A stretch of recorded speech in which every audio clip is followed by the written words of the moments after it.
Hola, soy Fernando Llopis, os sigo saludando desde la Universidad de Alicante y hoy vamos a empezar ya directamente, sin más rodeos, a hablar de Scrum. Vamos a explicar qué es Scrum, cómo funciona, cuáles son los roles que ocupan los diferentes componentes de los equipos Scrum, qué tipo de reuniones vamos a tener y todo ello uno tras otro en todas estas presentaciones. Lo primero que me gusta recordar es una frase que decía James Cameron, ¿no? Que al final, básicamente, basar la estrategia en la suerte o en la esperanza no es una buena opción. Yo creo que al final, en general, lo que se dice es que esa suerte, esa fortuna, pues favorece a la gente que hace las cosas bien, con trabajo y con preparación, ¿no?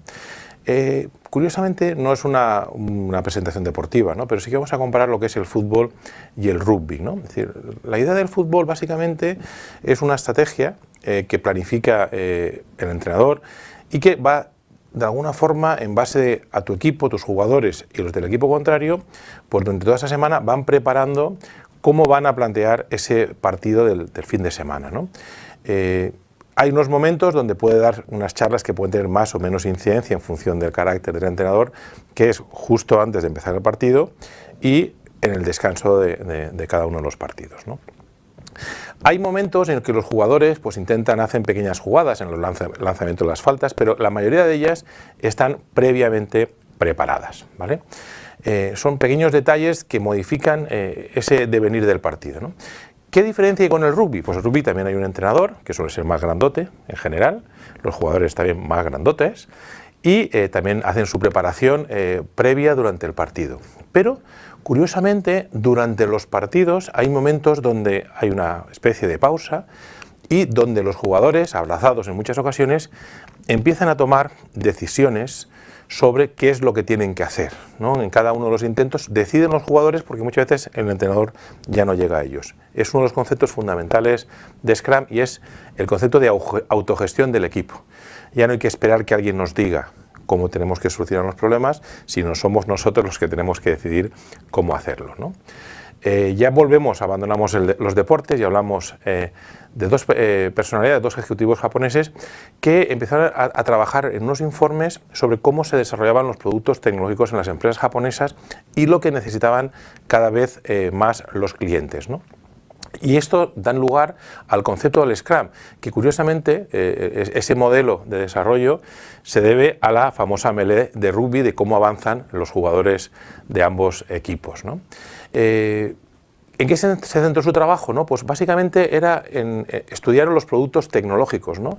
Donde la velocidad de cambio de los requisitos era brutal, ¿no? Básicamente el producto que fabricábamos hoy con una serie de condicionantes o con una serie de requisitos, pues podía necesitarse algo totalmente diferente un mes o 2 meses o incluso una semana después, porque cambiaba el modelo muy deprisa, los productos tecnológicos evolucionaban muy deprisa, con lo cual el modelo que definían ellos pues proponía una serie de bases de adaptación al cambio, ¿no? de flexibilidad, de cómo podíamos rápidamente adaptarnos a los cambios de entorno, ¿vale?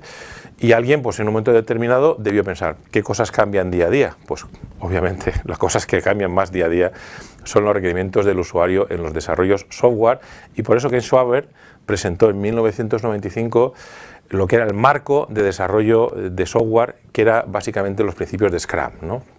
Él básicamente decía que él lo había puesto en funcionamiento y que había tenido éxito a la hora de desarrollar en vez de otros modelos, ¿no? Básicamente, con lo cual, la idea de Scrum es un marco de trabajo cuyo objetivo es descomponer un problema en pequeños subproblemas, ¿vale? Básicamente lo que decíamos, divide y vencerás, que básicamente se utilizan desde los grandes estrategas, ¿no? Pero la idea diferente sobre estos modelos es que en general estos pequeños subproblemas, una vez solucionados, formaban parte de lo que era un producto terminado. Por ejemplo, Clint Eastwood en una de sus películas habló podemos intuir, nosotros lo asumimos como tal, de los conceptos de Scrum o de cómo enfrentarse a un grave problema desde 2 puntos de vista, que os dejaré unos enlaces para que lo podáis ver. Por ejemplo, básicamente, si nosotros quisiéramos amolar un despacho, por ejemplo, esta es nuestra idea, ¿cómo lo haríamos según el modelo Waterfall? Pues diseñaríamos el despacho en papel. Básicamente, pues el diseñador responsable pues compraría las maderas, las telas, los accesorios, los ensamblarían según el diseño y una vez finalizado el diseño, Pues básicamente el equipo de instalación lo trasladamos al despacho y ya está.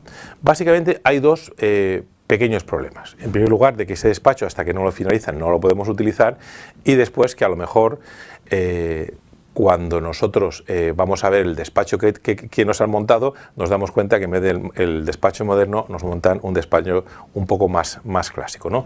Y detectamos el problema muy al final. ¿Cuál es la idea de Scrum? Pues básicamente la idea de Scrum es, yo tengo que emular un despacho, voy a hacer una serie de iteraciones que tienen ya un valor, con lo cual ya puedo detectar tempranamente los errores, con lo cual indico, ¿qué es la parte fundamental de mi despacho? Pues posiblemente mi mesa y mi silla y posiblemente las dos sillas de confidente, ¿no? Con lo cual desarrollo esa primera parte, con lo cual no solamente me permite para tener algo que ya puedo utilizar desde el principio, sino me permite detectar si las sillas son como yo las quiero, las maderas como yo las quiero y así sucesivamente. Después puedo hacer otra iteración, que sería ese pequeño silloncito, y una tercera iteración, el sofá, que también es importante. Pero ya puedo empezar a trabajar con mi despacho desde la primera iteración, ya tengo un producto terminado. ¿Cuáles son los pilares del desarrollo Scrum? Los veremos en la siguiente presentación. Nos vemos.